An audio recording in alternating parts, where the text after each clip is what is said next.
16 तारखेला निकाला दिवशी त्यांना कळेल बी टीम काँग्रेस होती काय आम्ही होतो. या निवडणुकीमध्ये आपण या सगळ्या महायुतीला निवडून दिलं तर 2100 रुपये देण्याचं वचन आहे. तुम्ही कटाकट हे बटणं दाबा आणि 2100 रुपये तुम्हाला दिल्याशिवाय आम्ही राहणार नाही. तर ज्यांच्या हातामध्ये केंद्राची सत्ता आहे, राज्याची सत्ता आहे, हीच मंडळी करू शकतील. आणि म्हणून मी विश्वास देऊ इच्छितो, आपण एक संधी या आमच्या महायुतीला द्या. पुढच्या 5 वर्षामध्ये या कोल्हापूर शहराचं स्वर्ग केल्याशिवाय राहणार नाही हे विश्वास देण्यासाठी आज आम्ही आपल्या समोर आलेलो आहोत. या शहरामध्ये एकही चांगली गोष्ट आणि वैशिष्ट्यपूर्ण गोष्ट होऊ नये याचं खरं मनापासूनचं आपल्याला दुःख होत आहे. आणि हे जर करायचं असेल तर ज्यांच्या हातामध्ये केंद्राची सत्ता आहे, राज्याची सत्ता आहे, हीच मंडळी करू शकतील. आणि म्हणून मी विश्वास देऊ इच्छितो, आपण एक संधी या आमच्या महायुतीला द्या. या 4ही उमेदवारांना निवडून द्या. आम्ही पुढच्या 5 वर्षामध्ये या कोल्हापूर शहराचं स्वर्ग केल्याशिवाय राहणार नाही हे विश्वास देण्यासाठी आज आम्ही आपल्या समोर आलेलो आहोत. बंधूंनो, याचा उल्लेख मगाशी राजेश क्षीरसागरांनी केला.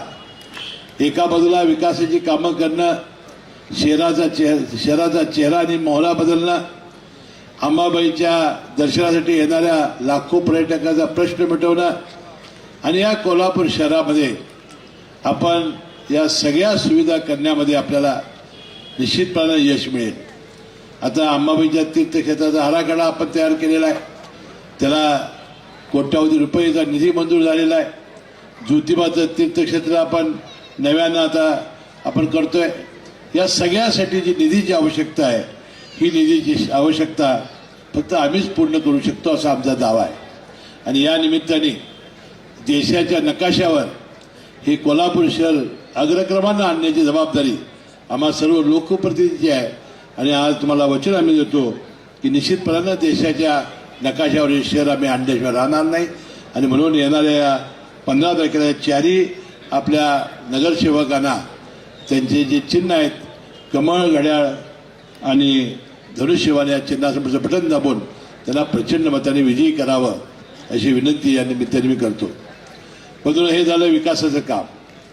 आता आपल्याला माहिती असेल की या निमित्ताने ज्या योजना सरकारने आणलेल्या आहेत, मग ती संजय गांधी निराधार माझ्या विधवा भगिनीची योजना असेल, परित्यक्त्या भगिनीची योजना असेल, 65 वर्षाच्या वरचे जे आई वडील आहेत ज्यांना मुलं आणि सुना बघत नाहीत त्यांच्या योजना असतील, किंवा जे दिव्यांग लोक आहेत त्यांचे प्रश्न असतील, हे गरीब आणि सामान्यांचे प्रश्न आहेत. त्याशिवाय ज्याच्यासाठी गेल्या 5 वर्षापूर्वी मुख्यमंत्री लाडकी बहीण योजना आपण आणली आणि 1500 रुपये देण्याचं वचन आपण दिलं. गेल्या वर्षभरामध्ये जवळजवळ 43,000 कोटी रुपये खर्च करून 1 महिना सुद्धा आम्ही आमच्या लाडक्या बहिणीचे पैसे कधी बंद केले नाहीत किंवा कमी केले नाहीत. आता तर 2 महिन्यांचे आम्ही देतोय. आणि आम्ही निवडणुकीत वचननामा दिलेला आहे. जर आम्ही या निवडणुकीमध्ये आपण या सगळ्या महायुतीला निवडून दिलं तर 2100 रुपये देण्याचं वचन आहे. तुम्ही कटाकट हे बटणं दाबा आणि 2100 रुपये तुम्हाला दिल्याशिवाय आम्ही राहणार नाही असाही विश्वास आणि वचन या निमित्ताने आम्ही देतो. त्याचा उल्लेख बघायचे धनंजय माडकांनी केला. नरेंद्र मोदी साहेबांनी जवळजवळ 80 कोटी लोकांना आपल्या तांदूळ आणि गहू मोफत देण्याचा निर्णय घेतला. आणि गेले 10 वर्ष म्हणजे जगातलं हे पहिलं देश आहे की इतक्या मोठ्या प्रमाणात मोफत अन्नधान्य देणारा देश आज आपला भारत देश ठरलेला आहे. आपण अनेक योजना आणल्या. पंतप्रधान आवास योजना आणली. प्रत्येक गरिबाला वाटते की आपलं घर स्वतःचं असावं, स्वतःचं हक्काचं छत असावं. अशा अनेक योजना आपल्या लोकांच्या स्वप्नामध्ये असतात. त्या पूर्ण करण्यासाठी मला वाटते आपण महायुतीला या निवडणुकीमध्ये विजयी करावं. आपल्याला माहिती आहे की मी कागल विधानसभा मतदारसंघातून सलग 6 वेळा निवडून आलेला आमदार आहे. मी 30 वर्ष आमदार आहे.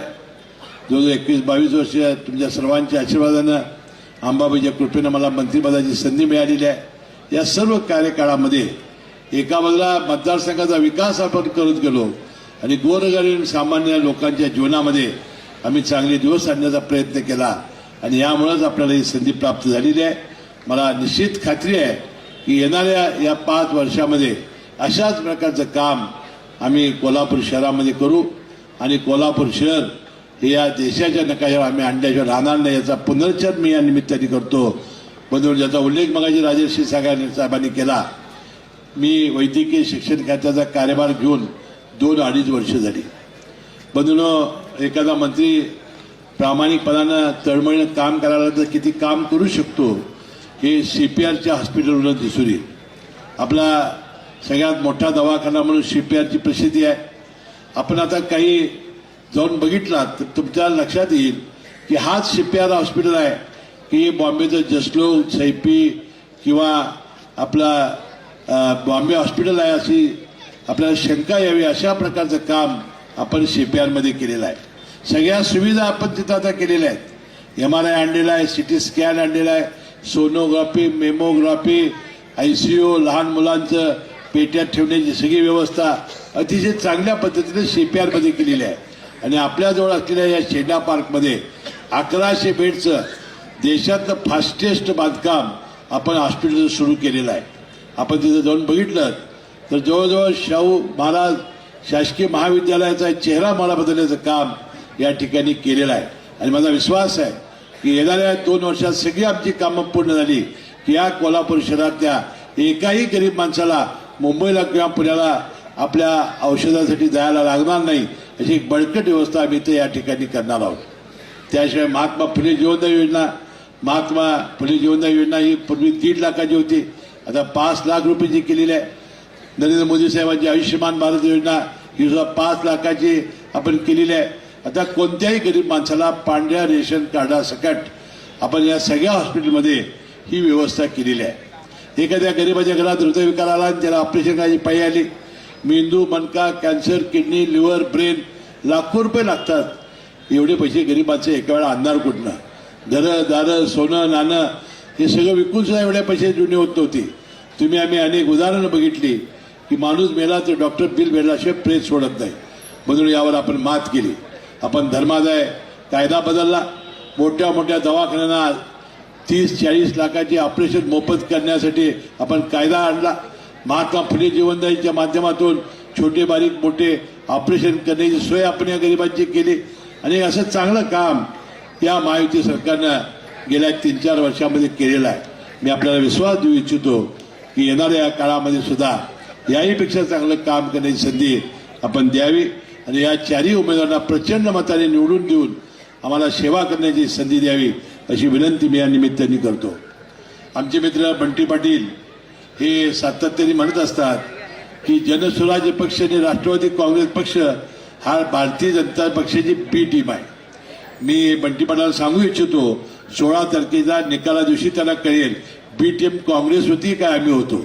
बंधूंनो, मी तुम्हाला विश्वास देतो की आता भ्रमात राहू नका, लोकांच्या खोट्या आमिषाला बळी पडू नका.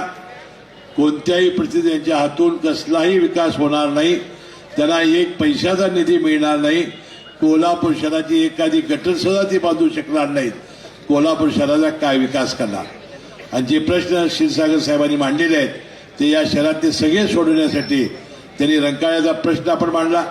रंकाळा अतिशय चांगलं काम करण्याचा प्रयत्न त्यांनी केला. कागलमध्ये 12 महिने धबधबा आम्ही केलेला आहे. कागलमध्ये मला वाटते परवाच पुढारीच्या वर्धापन दिना दिवशी मी एक जाहिरात दिलेली होती, तुम्ही पाहिला असाल की अतिशय चांगली सुसज्ज गार्डन्स, अनेक गरीब माणसांना घरं, अशा अनेक प्रकारच्या सुविधा आपण त्या ठिकाणी केलेल्या आहेत.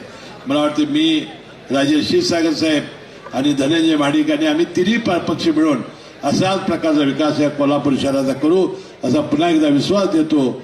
आणि येणाऱ्या 15 तारखेला महायुतीच्या या सगळ्या उमेदवारांना प्रचंड मताने विजयी करावं अशी विनंती करून पुढच्या सभेला याला परवानगी मागतो.